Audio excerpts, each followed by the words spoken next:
Itu kalau membaca berita itu cari yang dibalik berita. Yang dibalik berita itu belum ketemu. Anies dengan PDIP itu wakilnya dari PDIP. Wakilnya dari PDIP.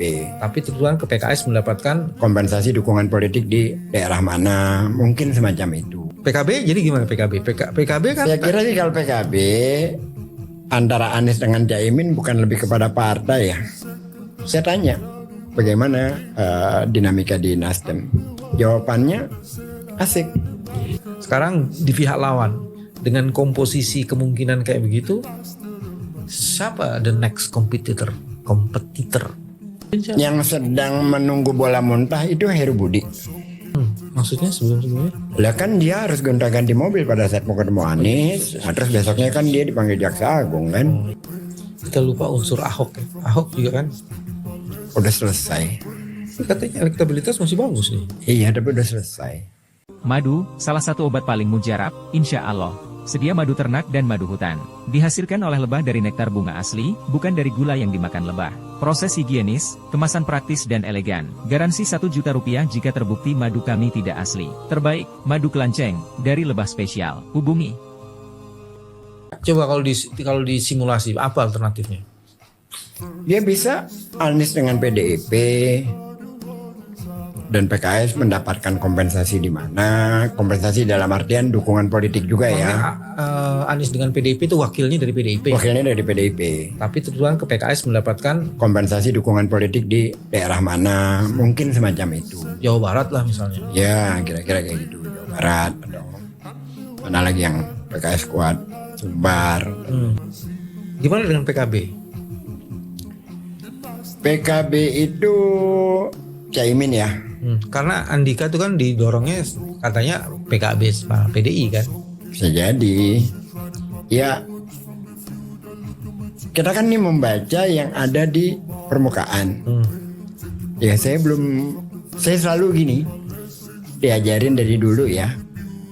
Dosen-dosen saya itu secara jurnalistik itu Pak Yakob Utama sama Jafar Segaf. Dosen dalam artian sering kita mengundang diskusi mereka. Itu kalau membaca berita itu cari yang dibalik berita. Behind the screen. Nah, yang dibalik berita itu belum ketemu. Nah, karena PKB jadi gimana PKB? PKB kan saya kira sih kalau PKB antara Anies dengan Caimin bukan lebih kepada partai ya. persahabatan sih. Romantis mereka sudah jatuhnya.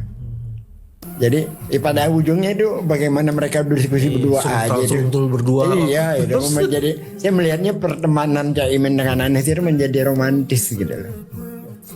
Jadi Caimin nantinya ya bukan lagi berpikir bagaimana partai politik apa, seperti ngobrol dengan teman dan ngambil keputusannya ya entah di mana, entah di warung atau di rumah atau tergantung diskusi mereka berdua aja. Walaupun tidak sering disebut, tapi tetap beredar dalam diskurs Nasdem. Ya. Nasdem juga katanya salah satu yang akan mendukung. Jadi kalau itu kan beberapa orang tanya ke saya. Ini udah lewat dari seminggu lalu sih pertanyaannya. Saya tanya bagaimana dinamika di Nasdem. Jawabannya asik. Yang tahu hanya Bang Surya dengan Pak Anies. Tapi Kami semua di dalam Nasdem gak ada yang tahu. Karena pembicaraan mereka hanya berdua. Pak SP dulu pernah menyebut Sahroni kan sebenarnya. Awal pada saat itu. Terus kemudian kan sudah banyak orang tahu Anies dipanggil, diminta untuk SDN-nya untuk maju lagi DKI. Lalu Anies tidak menyatakan bersedia, akan melihat perkembangannya bagaimana. Lalu kan warga nih spontan, sporadis di mana-mana tuh mau minta Anies kembali ke Jakarta gitu kan. Oh itu awal-awal ya, sebelum PKS menyatakan itu ya, Iya. Pak SP. Ya, itu. Terus ya sudah. Kemudian PKB secara resmi menyatakan dukungan kepada Anies karena mengatakan bahwa sudah melalui diskusi dengan DPP sampai akhirnya Anies mengambil formulir dari PKB. Oh ngambil formulir, tapi pernyataan resmi belum kan, baru PKS doang kan? PKB juga resmi. DPD, tetapi DPD-nya DPD-nya resmi Tetapi ada kalimat di situ, mereka sudah konsultasi dengan DPP. Oh. Kalau ngomong DPD, lu nggak bisa melepaskan diri dari Kaisang dong kalau PKB. Innalillahi. Gimana sih? Kan DPD PKB kan ngomong gitu. Malah dia bikin lagu. Sultan, ada sebagian rakyatmu tanpa lidah. Apa artinya manusia tanpa lidah? Kepemimpinan dari bapaknya itu membuat kita tanpa lidah. Tanpa lidah tuh gimana sih? Nggak berani ngomong, nggak berani bicara. Gue pikir karena jijai, bukan ya? Ya, gue lagi romantis. Romantis guys. Oke, jadi udah ada pembicaraan SP dengan ABW yang hanya tahu mereka berdua. Sekarang di pihak lawan dengan komposisi kemungkinan kayak begitu, siapa the next kompetitor yang belum majuin siapa? Yang sedang menunggu bola muntah itu Heru Budi. Oh ya? Ya kalau nggak ada pilihan kan alternatifnya dia dong. Dan dia namanya- sekarang agak merendah-rendahkan hati ya. Oh, saya nih nggak bukan orang politik gitu kan. Merendah-rendahkan hati. Iya dia sekarang begitu. Aku sih siapa sih, saya kan nggak punya partai. Pokoknya ada pernyataan-pernyataan yang seperti itu. Oh, ya biarkan aja. Dan saya nggak percaya.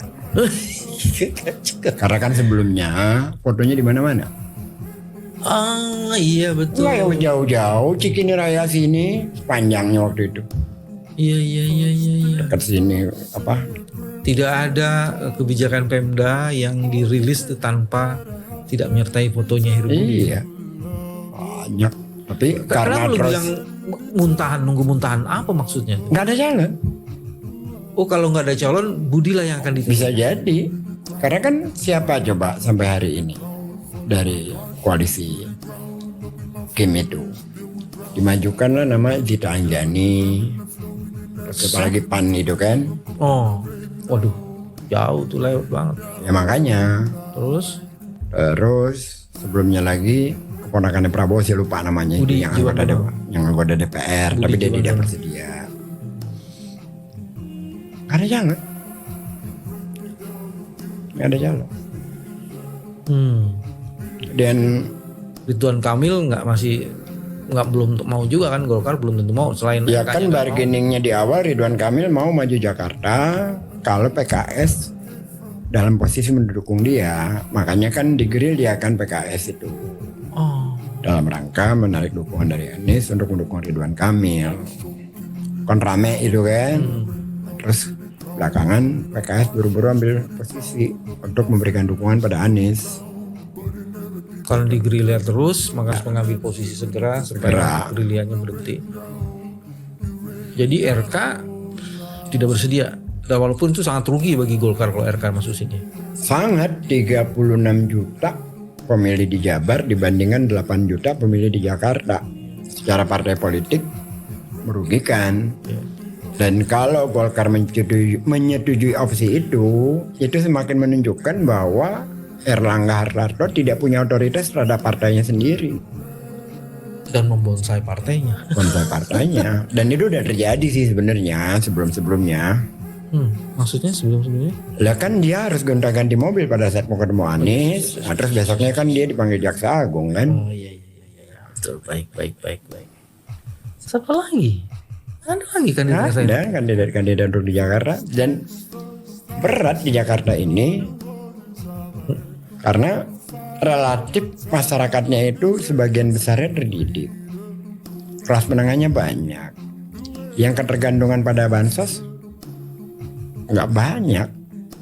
Kalau yang kayak kemarin kan mereka menang itu kan karena datang suara luar negeri. Kalau tanpa suara luar negeri, Anies kira-kira itu menang di angka 200.000, dekat di 300 ribuan. Karena masuknya suara luar negeri, Anies menjadi kalahnya itu hanya suaranya 38.000. Itu sudah dengan bansos, sudah dengan penurunan Oh ini yang Pilpres kemarin. khusus DKI. Nah sekarang kan nggak ada suara luar negeri. Kemarin kalau tanpa suara luar negeri, Anies itu menang hampir 300.000. Karena masuknya suara luar negeri, Anies kalah 38.000 suara. Kalahnya cuma di situ. Dan kita semua tahu, karena teman-teman juga yang pernah bekerja di KPU, di KPUD, mengatakan bahwa suara paling empuk untuk dimainkan adalah suara luar negeri. Itu kasusnya kan terjadi di Malaysia kemarin. Iya, selalu kan kayak gitu. Nggak mungkin yang diturunin Sandiaga Uno. Bisa aja, bisa saja. Sandiaga Uno sama Ridwan Kamil misalnya. Bisa sekali, bisa saja. Tapi kan Sandiaga Uno sudah masuk ke P3. Berarti dia dapat 1 kursi. Cuma dapat 1 kursi. Di DKI. Jadi apa urgensinya naruh Sandiaga Uno di situ gitu loh. Karena kalau Sandiaga masuk di inian mereka, dia pernah calon wapres, pernah sempat memuncaki elektabilitas, kemudian jadi menteri, kan turun ininya di Jakarta. Demokrat nggak punya calon, Demokrat. Demokrat itu dia menyalonkan Heru Budi.